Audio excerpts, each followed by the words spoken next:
Thank you all for coming. My name is Brian Ortiz, and I will be your speaker this afternoon. Car shopping.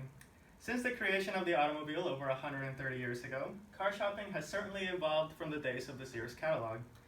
With the advent of the internet, car buying has literally never been easier.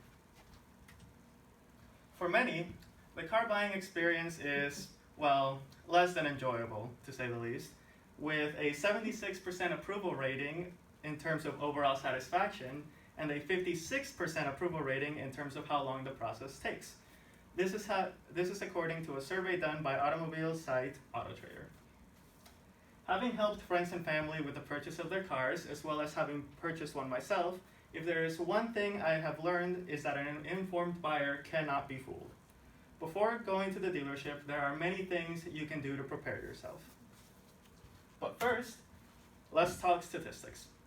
According to data collection site Motor Intelligence, the United States buys an average of 17.3 million vehicles per month, with 6.3 million and 11 million for cars and trucks respectively. Now that's a lot of cars. In fact, that's 207.6 million cars a year. This not only stresses Americans' reliance on cars, but it also stresses the importance on making an informed decision. Today, I will be guiding you through the following 4 stages. 1, deciding what you want. 2, the research process. 3, the steps before the dealership. And lastly, the steps at the dealership. Now, 1, deciding what you want. While it may sound silly, you would be surprised. The same study by AutoTrader revealed 45% of shoppers go into the dealership without a clear idea of what they actually want. Knowing what you want before entering the dealership will make the whole experience much smoother. Things you should consider when looking for something include the year, the make, the model, the trim level, the body type, the color, the drivetrain, 4-wheel drive, all-wheel drive, that sort of thing. The transmission, automatic and manual, engine, features, and most importantly, the price range.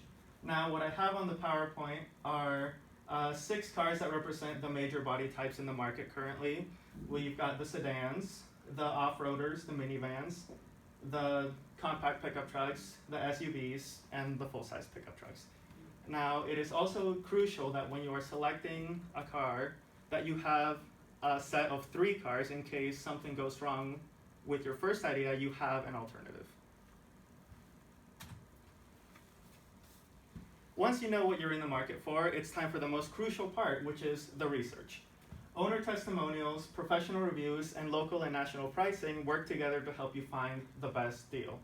When you're conducting your research, the thing you should look for includes the reliability ratings of the car, the miles per gallon, both city, highway, and combined, any recent recalls the vehicle may have had, the cost of ownership, insurance costs, and even ground clearance if that's something you're interested in. In terms of professional reviews, probably one of the best websites to go to is Kelley Blue Book.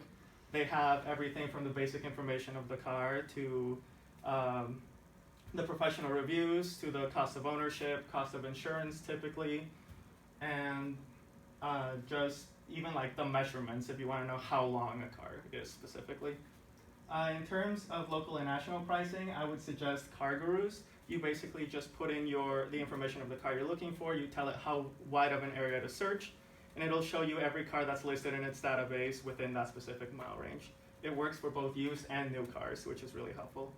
And for owner testimonials, I would suggest just YouTube. You know, most people, if they really like their car and they have a camera, most of the time they'll post something about it.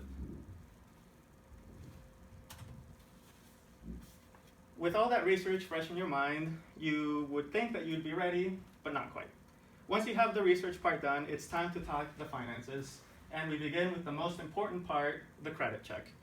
Now, banks and dealerships use credit to determine 1, how much they're willing to give you, 2, the interest rate that they're willing to give it to you at, and 3, whether you're even eligible to receive anything from them.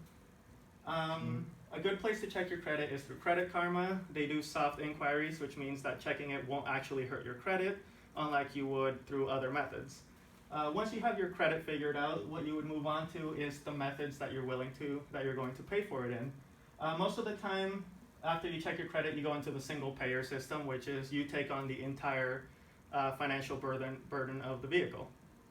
But if you have, say, not very good credit or poor credit or even no credit, the best alternative for you is to go through the co-signing method, in which you and another person take on the burden of the vehicle, and therefore banks and the dealership not only just look at your credit score or lack thereof, but they base it off of the credit score of the other person. And it's really helpful because it also helps build your credit, but it's very dangerous in that if for some reason you can no longer pay the loan, you not only take yourself down, you take the person that signed up with you. A different thing that you could do is pre-approval. It's very helpful because you can, what can you do with pre-approval? Oh, you go to the bank, and it's a lot more flexible because they're willing to work with a much wider range of credit scores. And it also helps if you take the pre-approval over to the dealership, because then it makes the whole process go by a lot faster, because you no longer have to deal with the entire financing department. You just show up with the form, they know what you can do, what you can work with, they show you what they've got, you pick the card, you sign, you leave. Another benefit of the pre-approval system is that you could take it to the dealership and try to have them compete against it, in which case they'll either try to match the offer or try to beat it, so you could potentially get a much better deal. And finally, it's the dealership financing. You can just go into the dealership, they'll run their own credit check, and the benefit with that is that since they're a dealership, they have a much wider leeway with a lot of banks in the area, and you could potentially get a much better deal through them. With all of that in mind, you are finally able to enter the dealership. And most likely the first person you meet at the dealership will be the salesman. So while you're interacting with the salesman, be friendly but firm. During your test drive, make sure you ask plenty of questions, comment on anything you don't like, and test drive as many as you need to. If you were driving in with a potential trade-in, try to negotiate it as a separate sale, because that way the salesman will not try to somehow downplay your trade-in to meet their quota better.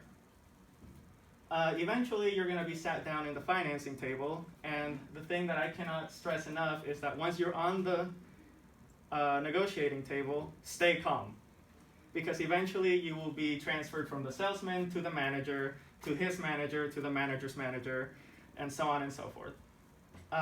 Make sure you are listening attentively for any loopholes or confusing information, and ask for clarification whenever you see fit. Also, make it clear that you have done your research, because they know that you will not be persuaded as easily. And make sure you read absolutely everything you can before you sign your name. I also have here some other tips for while you're at the dealership. One being, be firm, but don't be rude. When mentioning your budget, mention your total price, not per month, because what oftentimes they'll do, if you mention your monthly payment, they'll just extend your loan to meet the price, but you'll end up paying more in interest in the long run. If you feel it necessary, make sure you bring proof of local and distance prices. So if for some reason the manager says your price is unreasonable, show them that in fact it's not. But most importantly, just know when to walk away. If something isn't working the way you need it to, or your demands are just not being met, just leave. But also remember that negotiating is a compromise, but remember that they need you more than you need them. And bring a friend. It's just a lot easier when you bring a friend, because it's a lot harder to persuade two people than it is to persuade one. In conclusion, following these steps and taking the time to properly research what is a large milestone in your life will make the process both smoother and more enjoyable overall.